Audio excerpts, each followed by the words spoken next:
Hello and bienvenidos. This is Life's Questions and Lessons. I'm your host, Charity Youngblood, and I thank you for being here today. Ask the right questions and watch your life transform. And that's exactly what we're here to do. So let's get started with our first question. How can I celebrate the process? How can I celebrate the process? So there is a lot of, I don't know, hoopla, I don't even know the right word to say, but just a lot of focus on the win, the results, the solution, the end of the tunnel, the top of the mountain, right? It is the finish line.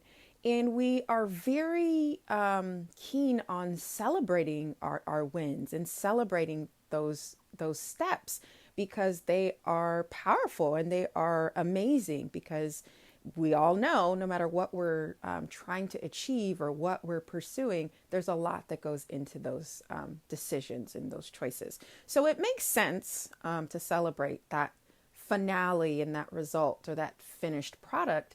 But what I notice a lot of us don't do is celebrate the process.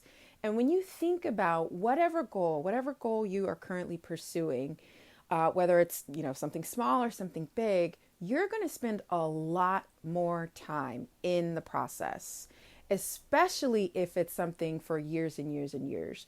So when I started exploring this question for myself, I kind of try to figure out, okay, what is it about the process that I don't naturally celebrate? Like, why is the process not something that I would, get excited about? And honestly, it's because it's challenging. There's a lot of blood, sweat, and tears that goes into goal pursuit and pursuing, anything. So, for example, right now, I have a few goals, but the biggest one right now is making sure that this podcast grows into whatever it's meant to be. So making sure we're attracting the right listener, making sure she hears whatever it is that she needs to hear today, every single episode. And it is definitely something that is from my heart, and I'm passionate about this impact work. But it is challenging, and there are definitely things during the day where it's like, okay, well, this part of the process isn't really, fun, or it's not, the part that I really want to do. So I really challenge you to, as you're thinking about how you can celebrate the process, another question to think about is, what part of the process don't I enjoy? What part of the process don't I enjoy?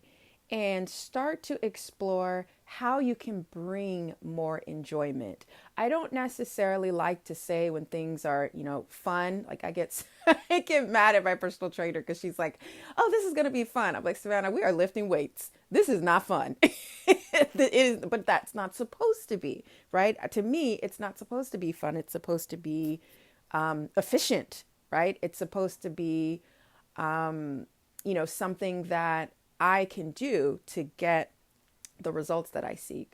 So another question, if you are, a little bit kind of tripped up by these questions, is if you know someone that is working towards a goal. So I actually have a neighbor of mine who is training for a marathon right now.